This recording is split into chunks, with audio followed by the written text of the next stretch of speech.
Hello, welcome back to the reading of the poem of the Man God, written by Maria Valtorta, Volume 4, Chapter 518, Part 3, Going to Tekoah, Old Elianna.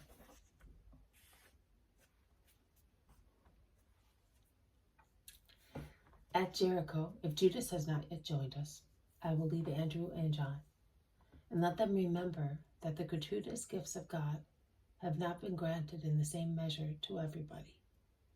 But go to that old man who is staggering on the road over there. The town is in sight. With your alms he will be able to buy some bread. Master, we cannot. Judas has gone with the purse, says Peter, and the sisters did not give us anything. You are right, Simon. They are stunned with grief, and we are as dazed as they are. It does not matter. We have some bread. We are young and strong. Let us give it to the old man that he may not drop on the road.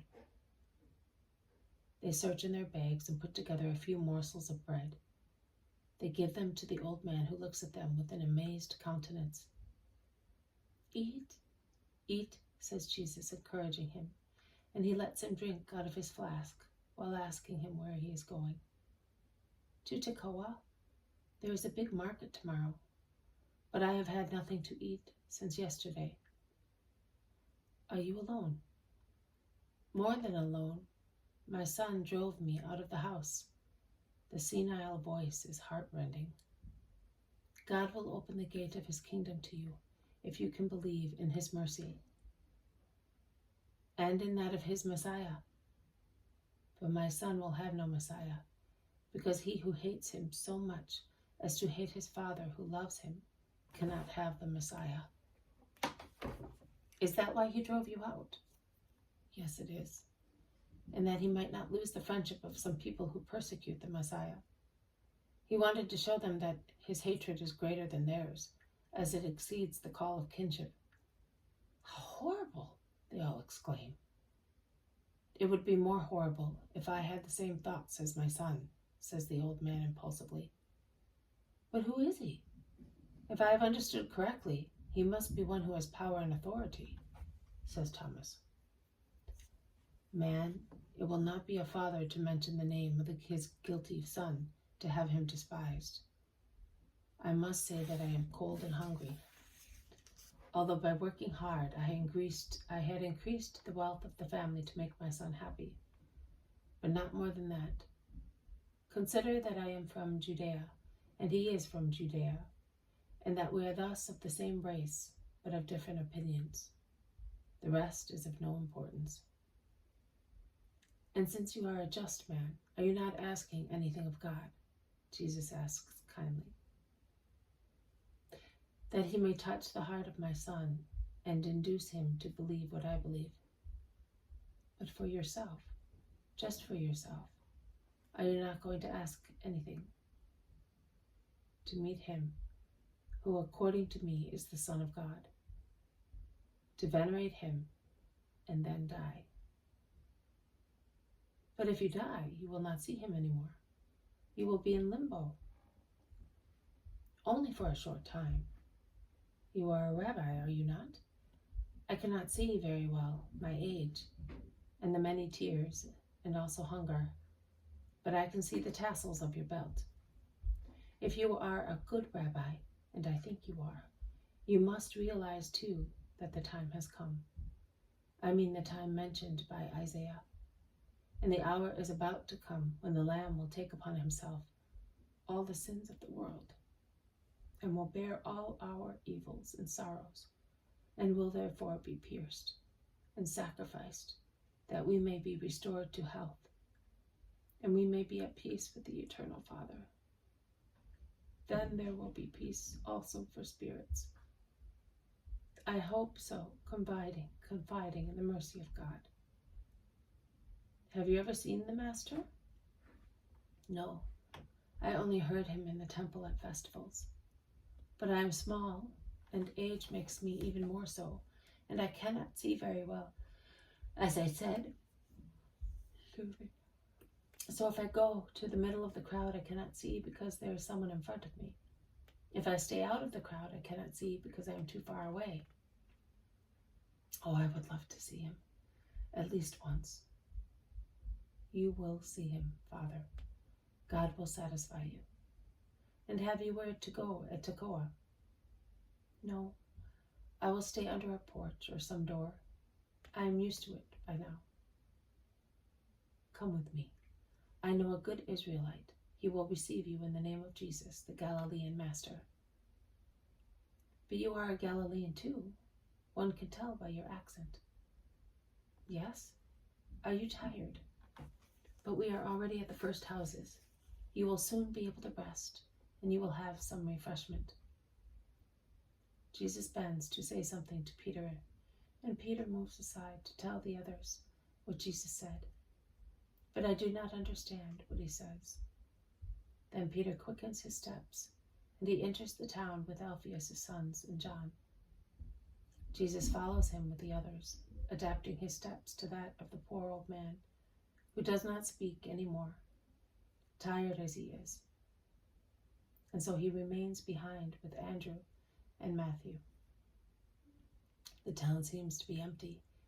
It is midday, and many people are at home for their meals. After a few meters, they meet Peter, who says, "It's done, Lord. Simon will accept him because you are taking him, and he thanks you for thinking of him." Let us bless the Lord. There are still just people in Israel. This old man is one, and Simon is the other. There are still some good, merciful people, faithful to the Lord, and that compensates so much bitterness. And it allows one to hope that divine justice will be appeased because of these just people.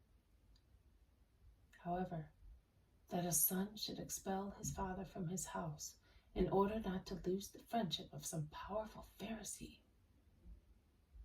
Their hatred for you can go to that extent. I am shocked, says Philip. Oh, you will see much more than that, replies Jesus. More? And what can there be more than a father being driven out because he does not hate you? The sin of that man is a tremendous one. More tremendous will be the sin of a people against their God. But let us wait for the old man. Who will his son be? A Pharisee? A member of the Sanhedrin? A rabbi? There are different opinions. A wretch. Do not investigate. Today he struck his father. Tomorrow he will strike me. You can see that the sin of Judas, his going away like an undisciplined son, is nothing in comparison. And yet I will pray for this ungrateful son, for this Hebrew who offends his God, that he may mend his ways. Do the same. Come, Father. What is your name? Elianna. I have never been happy. My father died before I was born, and my mother in giving birth to me.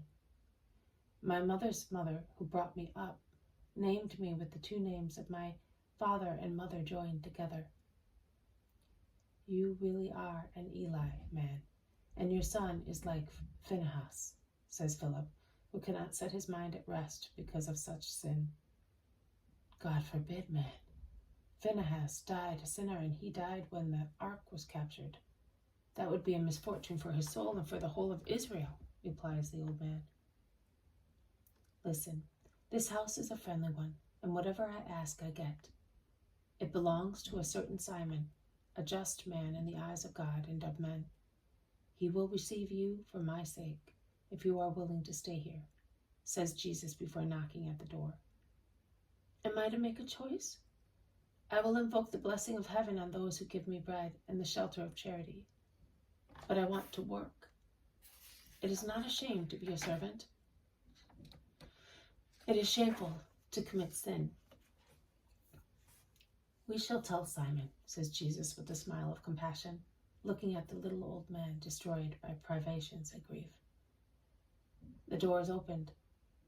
Come in, Master. Peace be with you, and with those who are with you. Where is this brother whom you have brought me, that I may give him the kiss of peace and welcome?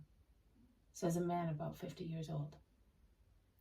Here he is, and may the Lord reward you. I am rewarded. I have you as my guest.